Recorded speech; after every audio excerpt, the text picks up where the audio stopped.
The 2021 Sutherland Prize winner is Steve Messner. I must say, when I got the committee report, I was very gratified to see your name. You're very deserving of this honor.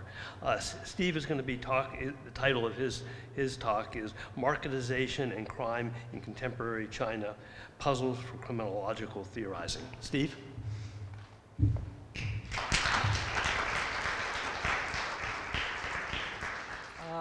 I am deeply honored to receive the Sutherland Award, and I must say my research agenda has very much been collaborative in nature. So in addition to thanking the nominators, the committee, I want to express my gratitude to all of those outstanding colleagues whom I've had the privilege of working with. Now, down to business. Just over 7 years ago, the theme of the annual conference of the Asian Society of Criminology was Advancing Criminological and Criminal Justice Theories from Asia. I had the opportunity to present a paper at the conference that was an exercise in comparative criminological theorizing.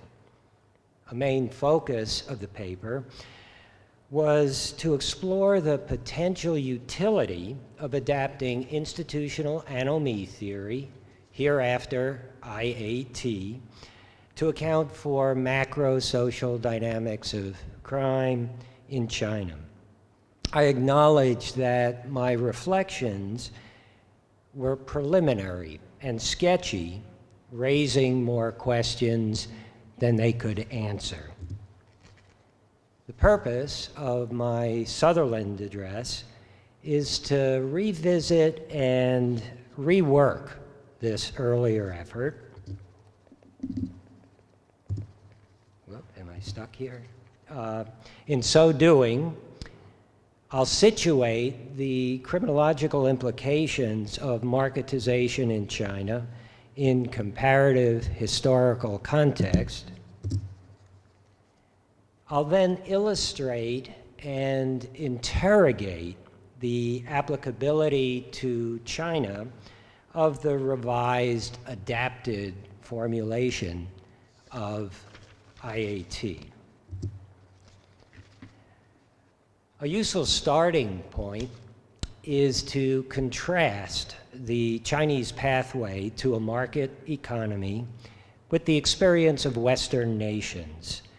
In various papers, often co-authored with Rick Rosenfeld, we've discussed how IAT builds upon the classic work of the institutional economist Karl Polanyi on marketization in the West.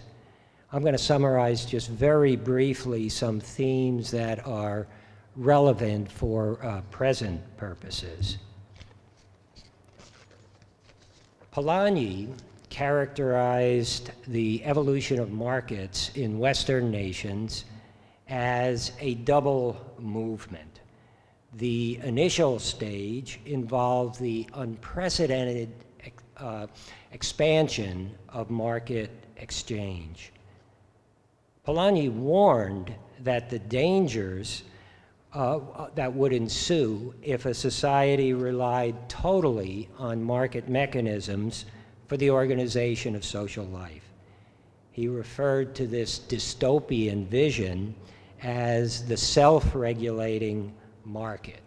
He was convinced that any effort to let the market free rein, allow the market free rein, would be self-destructive. Societies responded to the potential devastation accompanying the expansion of markets by developing welfare capitalism, the second stage of the double movement.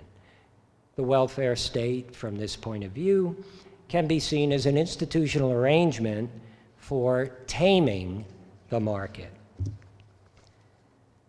Polanyi referred briefly to crime as one of the social dislocations that would accompany a self-regulating market, but he didn't theorize further about the criminological implications of the double movement.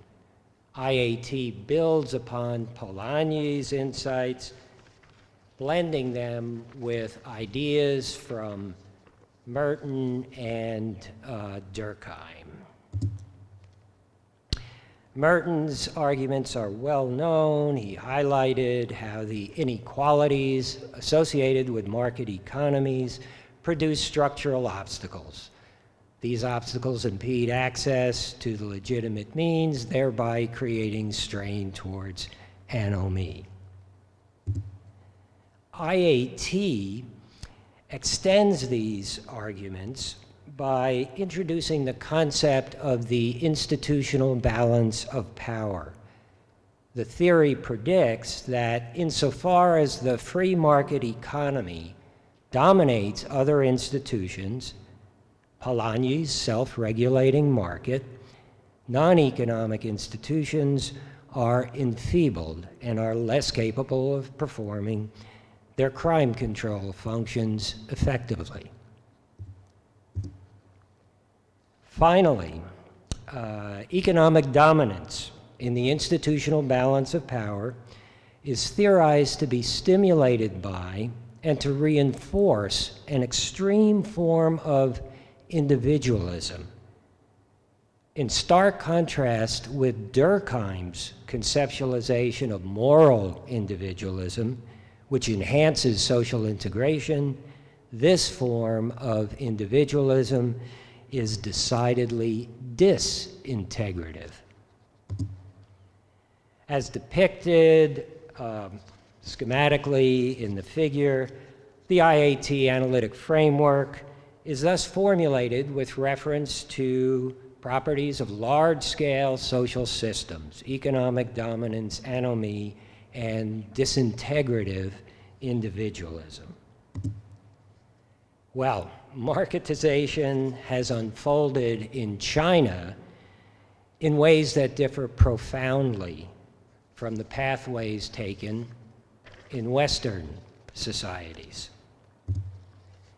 It has been a planned transition directed by the Chinese Communist Party, the CCP.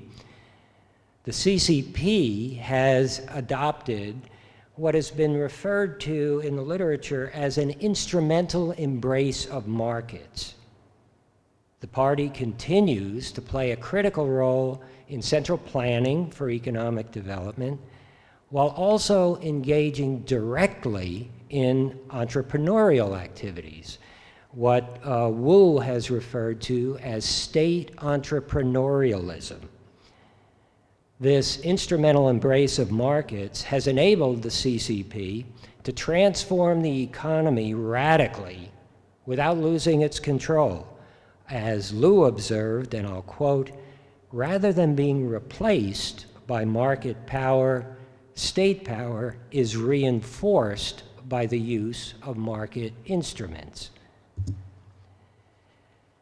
China's economic transition has thus entailed unique relations between the state and the capitalist market economy.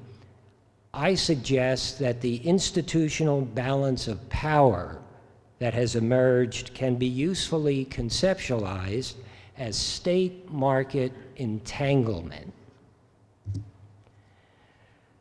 Previous criminological research has revealed some of the ways in which state-market entanglement creates incentives, pressures, and opportunities for those who have access to political and market power to take advantage of corrupt means to secure personal gains. One illuminating example of such processes is the research by Chen and Kung on the political curse of land revenue windfalls. Local governments in China are assigned ownership rights over the land in their jurisdictions, and they're allowed to keep the proceeds from sales of this land. Public officials compete with one another to generate local economic growth through this land sales market in a system known as jurisdictional yardstick competition. Jurisdictional yardstick competition. Those public officials who succeed in generating windfalls for the local government are more likely to be promoted in the hierarchy of the CCP. Chen and Hung hypothesized that the fierce competition accompanying the pursuit of such windfalls provides strong incentives, pressures, and opportunities for corruption in the form of bribes and kickbacks. The results of their analyses, which were based on a forensic economics approach, supported their hypothesis. They concluded that this kind of corruption is a byproduct of an arrangement wherein rights over land revenue, are assigned to public officials who are then subject to market competition, a distinctive manifestation of state market entanglement. Another instructive example of the link between state market entanglement and corruption is Fun and Yao's qualitative research on corrupt activities of healthcare providers. Their analyses revealed a fundamental contradiction that confronts these professionals. The healthcare system is socialist in that fees are kept low to make the services available to the masses. At the same time, the system is market capitalist in that efficiency is measured by the revenues generated. Medical personnel in the state hospitals are thus confronted with contradictory requirements to pursue socialist values for care while demanding that they adopt capitalist motives for profit. Fun and Yao concluded that this contradiction creates collective strain among doctors that stimulates corrupt activities, such as prescribing unnecessary procedures and accepting bribes from patients. Well, these studies illustrate how state market entanglement creates motivations, criminal motivations, and provides attractive criminal opportunities. Another line of research provides insight into the cultural processes that facilitate the expression, the translation of such motivations in acts of corruption. This research directs attention to a basic feature of Chinese culture and social practice, the phenomenon of guanxi. Guanxi is generally understood to refer to networks of social relations that involve aspects of interpersonal bonding, reciprocity, and mutual trust. Guanxi practice characteristically entails a series of exchanges of gifts or favors that serve to solidify reciprocal ties. Studies by Li explain the ways in which guanxi facilitates bribery in the courts. The focus was on the courts here. Li argued that potential bribers must be able to overcome significant barriers before they're going to be willing to do it, to commit the acts. The most important barrier for present purposes is the moral cost. Participants must be able to deal with any cognitive dissonance that arises from a disparity between one's actions and the prevailing moral sentiments. Lee's analyses revealed that these corrupt acts unfold in accordance with the rules of conduct and etiquettes that reflect Guanxi practice more generally. The corrupt activities entail giving gifts by potential bribers, which evolve into repeated exchanges of favors. Lee concluded that by enveloping the entire sequence of interactions within a culturally acceptable context, Guanxi serves, in Lee's words, to moralize corruption. Well, to what extent and in what ways can IAT be adapted to understand these kinds of macro-social dynamics?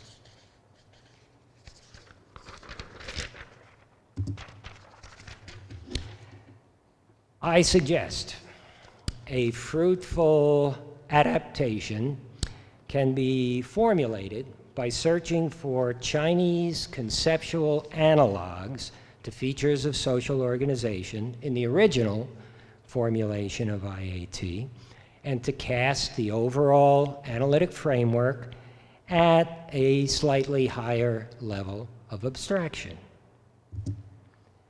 State market entanglement can be viewed as an analog to dominance of the economy, the type of criminogenic institutional configuration that has emerged in some Western nations from their trajectories of marketization. Both economic dominance and state market entanglement can be conceptualized as different forms of institutional imbalance. The research on corruption has identified structural processes associated with state market entanglement that weaken commitment to the institutional norms, thereby promoting anomie. It's just not clear to me whether anomie in China is strictly comparable to anomie in the West, or if some analog can be identified, hence the question mark in my figure here. In any case, the general process refers to the erosion of the strength of the institutional norms. Finally, an analog pertaining to societal values is suggested by that research on the Guanxi corruption nexus. Guanxi reflects and embodies collectivistic values. In the criminological literature, collectivism has often been cited as an important factor that serves to strengthen informal controls, thereby inhibiting criminal activity. The research on the Guanxi corruption nexus indicates that collectivistic values can become manifested in ways that weaken the normative controls and thus fails to integrate members of the community.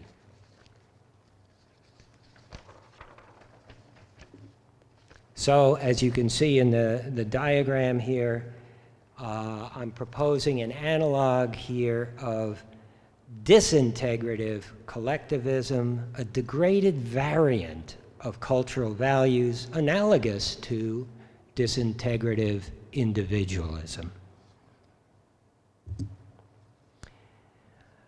Thus far, I've tried to extract selected findings and interpretations from the criminological literature in China that fit within the adapted formulation. Nevertheless, upon further scrutiny, the theoretical edifice is clearly lacking in some important respects. One important limitation pertains to the scope of its explanatory power. The literature that has served as the basis for my adaptation builds upon the corruption research, crimes by the advantage, Is the framework useful for understanding other types of offenses?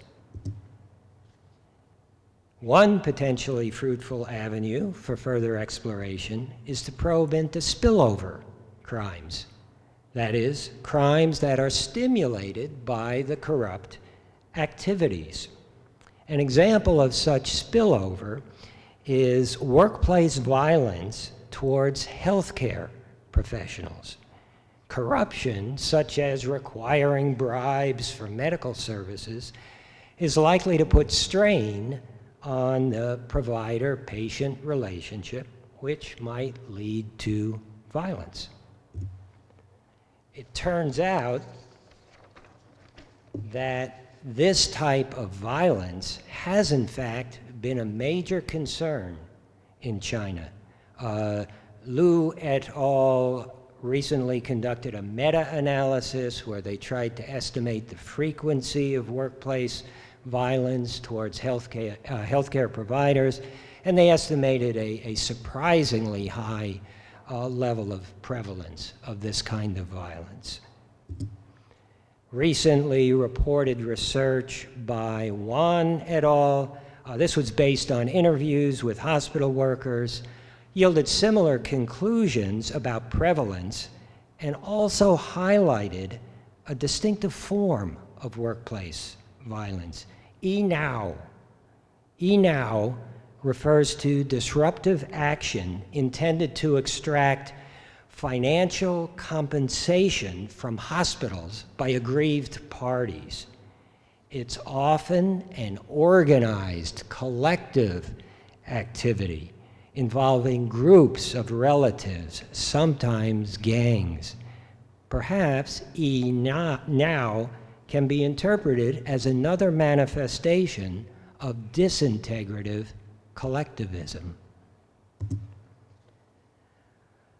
The explanatory scope of the adapted framework might also be expanded with reference to a particularly important manifestation of state market entanglement, the government's intervention in the labor market through its control over migration, the hukou system, the household registration system.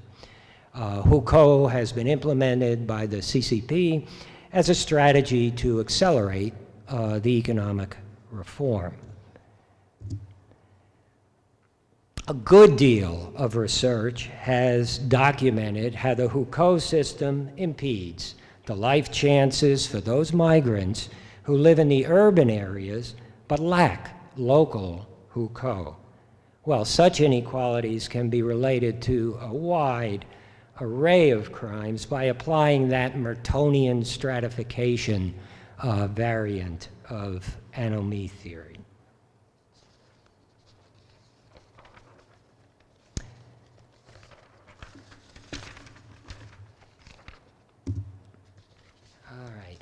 I further suggest that the hukou system might also be linked with processes of enfeeblement of institutions. Specifically, research has documented family strains and impediments to school bonding for the so-called children left behind and for migrant children in urban areas whose parents lack local hukou. These conditions evidently pose challenges for effective supervision, support, and socialization of the young that seem to parallel some of those theorized to accompany dominance of the economy. I think further inquiry into the ways in which hukou and other aspects of state market entanglement relate to crime via this enfeebling of institutions mechanism, I think this is worthy of future research. To my mind, the most significant limitation of the adapted formulation of IAT derives from an underdeveloped feature of the theory itself.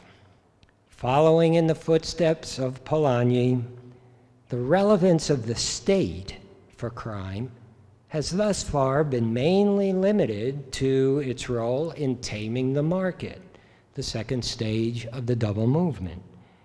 IAT'S framework does not incorporate much of what we talk about as formal public control, the legal system, law enforcement practices, features of the criminal justice apparatus more generally.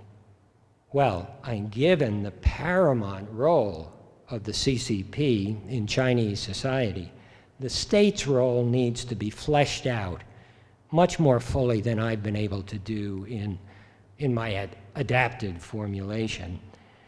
For example, the periodic, vigorous crime control campaigns directed by the CCP, the intensive operations of intelligence organizations, all of these things need to be incorporated in adequate explanations. Moreover, as has long been recognized, crime control in China entails an intriguing blend of formal and informal controls, such as the operations of the neighborhood committees. A good deal of creative theorizing and conceptual work is clearly needed to elaborate the IAT framework, to explain the macro dynamics of crime in China and in Western nations as well. Some concluding thoughts. My Sutherland address has been predicated on the premise that it is useful to try to adapt IAT to China. I've tried to illustrate how the adapted framework can provide some coherence to a rich array of insights and empirical findings in the Chinese literature on crime by locating them within an overarching framework. Moreover, interrogating the applicability of IAT to the Chinese context directs attention to major gaps in the analytic framework that cry out for further theorizing and empirical research. At the same time, I am well aware of the limitations of exclusive reliance on the adaptation strategy for theory development. In their critical appraisal of the urban literature on China, Zhou et al. Appropriately cautioned against trapping analyses within a Western frame of reference, and thus marginalizing the theoretical significance of the socio-political conditions in China. They emphasized the need to take China seriously as a quarry for the fashioning of novel and original theories. In a similar vein, Braithwaite called for a shift away from an international division of scholarly labor centered on applying Western theories. He expressed the hope that such a shift would usher in a new era of criminological theory, an era that is likely, in his words, to be given birth in Asia and by Asians.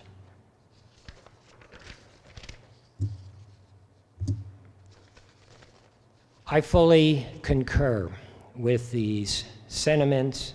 Nevertheless, in my view, elaborating Western theories to apply to different socio-cultural contexts need not be a substitute for, nor an impediment to, the development of novel and original theories that are grounded in the conditions and the intellectual terrains of non-Western societies. Rather, these approaches can be complementary strategies without privileging Western theory development.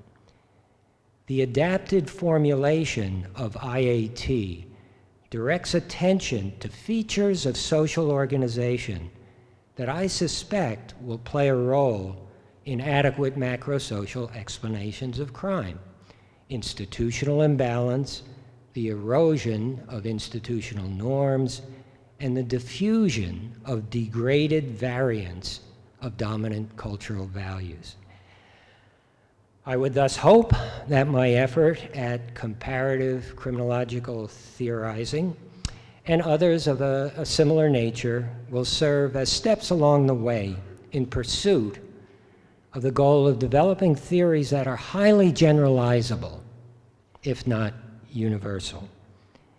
To be sure, effectively integrating the components of analytic frameworks developed in the West with concepts and theoretical propositions that emerge from original non-Western paradigms will be quite challenging. Perhaps criminologists who can meet these challenges will someday in the future have the same privilege that I have had this afternoon of delivering a Sutherland address to the ASC. Thank you.